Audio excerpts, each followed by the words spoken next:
Expo second ফেজের যে seat matrix রয়েছে সেই সিট ম্যাট্রিক্স আজকে আমি তোমাদের বোঝাবো।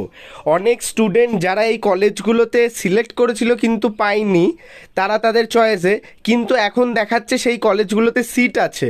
সেটা কিভাবে? অর্থাৎ কোনো স্টুডেন্ট যারা চয়েস করে এই কলেজ পায়নি কিন্তু এখানে সিট সংখ্যায় দেখাচ্ছে সেই কলেজে সিট বেঁচে আছে। তো এটা কিভাবে সম্ভব সেটা নিয়ে কথা বলবো। এবং এই যে সিট ম্যাট্রিক্স রয়েছে, এই সিট ম্যাট্রিক্সে যে কটা সিট রয়েছে সেগুলোতেও কিন্তু তোমরা কলেজ নাও পেতে পারো, সেটা নিয়েও জানাবো। তাই যদি পুরোপুরি বিষয়ের নলেজটা গেইন করতে চাও আমার ভিডিও দেখতে পারো, কারণ আমি কিন্তু তোমাদের যে এক্সপিরিয়েন্স এবং যে নলেজ শেয়ার করব আশা করি কেউ পারবে না। কারণ আমার নিজের পড়াশোনা থেকে শুরু করে আজকের 6 থেকে 7 বছরের প্রপার এক্সপিরিয়েন্স কিন্তু আমার কাউন্সিলিংয়ে রয়েছে। এবং এই কাউন্সিলিং প্রসিডিওর আমি নিজে দেখেছি যে জবের থেকে কাউন্সিলিং শুরু হয়েছে নাম্বারের বেসিসে এবং এখনও সেই কাউন্সিলিং করিয়ে যাচ্ছি। তো সেই ক্ষেত্রে যারা আমাদের পেইড কাউন্সিলিং নিতে চাইছে অবশ্যই কিন্তু স্ক্রিনে দেওয়া নাম্বারে যোগাযোগ করতে পারো। আগের বারের প্রথম চয়েস ফিলিংয়ে আমরা 250+ স্টুডেন্ট, মানে 200+ স্টুডেন্ট যারা আমাদের চয়েস ফিলিং করেছে সবাই গভর্নমেন্ট কলেজ পেয়েছে। তাই অবশ্যই কিন্তু তোমরা চয়েসের জন্য যোগাযোগ করতে পারো। তো সেই ক্ষেত্রে এখন দেখো এই যে সিট ম্যাট্রিক্স সেটা নিয়ে আমি কথা বলবো। প্রথম থেকে শেষ পর্যন্ত ভিডিওটি দেখবে এবং খুব ইম্পর্টেন্ট, কিন্তু প্রতিটা পয়েন্ট ইম্পর্টেন্ট, তাই তোমাদের জানা প্রয়োজনীয়।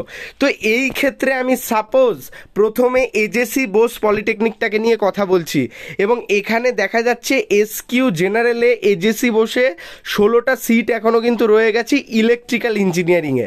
তো সেই ক্ষেত্রে অনেক স্টুডেন্ট যারা এজেসি বোস আগের চয়েসে সিলেক্ট করেছিল, হয়তো এরকম অনেক স্টুডেন্ট রয়েছে তারা এজেসি বোস পায়নি, কিন্তু 16টা সিট কি করে বাকি রইল? বিষয়টা হচ্ছে এই সিটগুলো কোন সিট তোমরা জানো? এই সিট হচ্ছে সেকেন্ড ফেজে যারা কলেজ পেয়ে গেছিল কিন্তু সেই কলেজে ভর্তি হয়নি তাদের সিট এগুলো। প্রথম এবং সেকেন্ড ফেজে পুরো কলেজকে ফুল করে দেওয়া হয়, তারপরে যারা ভর্তি হয় না সেই সিটগুলো আপডেটেড হয়।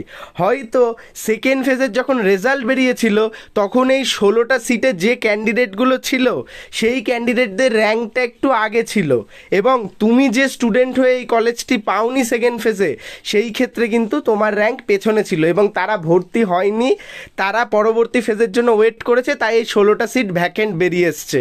এইভাবে কিন্তু সমগ্র কলেজে তোমরা 2-1টা করে সিট পেয়ে যাবে। তো এই সবুজ ঘরগুলো তোমরা যেটা দেখতে পাচ্ছ সেই ক্যাটাগরিতে তোমরা সিট পাবে। তো এইবার তোমাদের জানিয়ে রাখি এইখানে সিট থাকলেও সেই সিটটা তুমি নাও পেতে পারো। কিভাবে না পেতে পারো? কারণ সিট পেতে গেলে বিভিন্ন কোটার আন্ডারে তোমাকে সিট পেতে হয়। দেখো কি কি কোটা থাকে আমি জুম করে তোমাদের দেখাচ্ছি। সর্বপ্রথম তোমাদের যে কোটাটা থাকে সেটা হচ্ছে টিএফডাব্লিউ কোটা। তো টিএফডাব্লিউ কোটাতে যদি সিট থাকে কিন্তু তুমি যদি টিএফডাব্লিউ না হও তাহলে কিন্তু তুমি জেনারেল সিটটা পাবে না। তো সেই ক্ষেত্রে টিএফডাব্লিউ সিট হইতে সাবধান।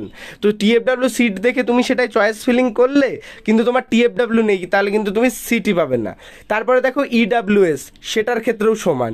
কিন্তু এই যে এস কিউ ও জেনারেল যেটা রয়েছে, স্টেট কোটা জেনারেল কোটা, এই কোটাটা সবাই পেতে পারে। তো এই কোটাটার সিটটাকেই কিন্তু বেশি প্রাধান্য দেওয়া হয় এবং আমি যে সিটের কথা বললাম সেই সিটটা কিন্তু সেই স্টেট কোটারই। এবং সেই স্টেট কোটার সাথে এসসি রয়েছে, স্টেট কোটা এসটি রয়েছে, স্টেট কোটা পিসি ক্যান্ডিডেটদের রয়েছে, পিডাব্লিউ রয়েছে, তারপরে state quota OBC A, OBC B, তারপরে দেখো এক্স সার্ভিসম্যান, তারপরে স্টেট কোটা এলএলকিউ, এবং তারপরে আবার স্টেট কোটা, কিন্তু সেটা ফিমেলদের জন্য, আবার স্টেট কোটা ফিমেলদের সমস্ত কিছু যেগুলো স্টেট কোটা জেনারেলদের ছিল সেগুলো আবার ফিমেলদের জন্য রয়েছে। এবং তারপরে লাস্টে ডিকিউ, যখনই ডিকিউ চালু হয়ে যাবে ভাববে সেটা ডিস্ট্রিক্ট কোটা। তো সেই ক্ষেত্রে প্রতিটা ক্যাটাগরির সিট তোমরা চেক আউট করতে পারবে। এটা খুব ভালো সিস্টেম দিয়ে দিয়েছে, একেবারে সিট ম্যাট্রিক্স।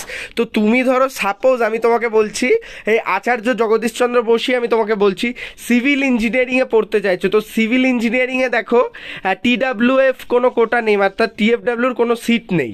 ইডাব্লিউএসে 6টা রয়েছে, স্টেট কোটা জেনারেলে 6টা রয়েছে, স্টেট কোটা এসসিতে 4টে, তারপরে স্টেট কোটা এসটি 2টো, পিসি 1টা, তারপরে তোমাদের ওবিসি এ, ওবিসি বি এগুলো একটা দুটো করে, এবং তারপরে যখন ডিস্ট্রিক্ট কোটাতে গেল সেখানে কিন্তু জিরো, অর্থাৎ সেই ডিস্ট্রিক্টের স্টুডেন্টরা কিন্তু এমন নয় যে কোনো সুবিধা পাবে।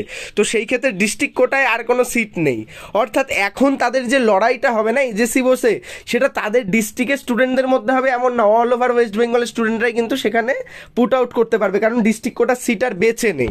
তো দেখো ডিস্ট্রিক্ট কোটার সিট তোমরা কিছু কিছু জায়গায় পাবে, এই যে ডিস্ট্রিক্ট কোটার সিট দেখো এই কলেজগুলোতে রয়েছে, এই যে এইটা আমি যদি শর্ট আউট করি, এটা হচ্ছে আলিপুরদুয়ার দামানপুর যে গভর্নমেন্ট পলিটেকনিক সেখানে রয়েছে।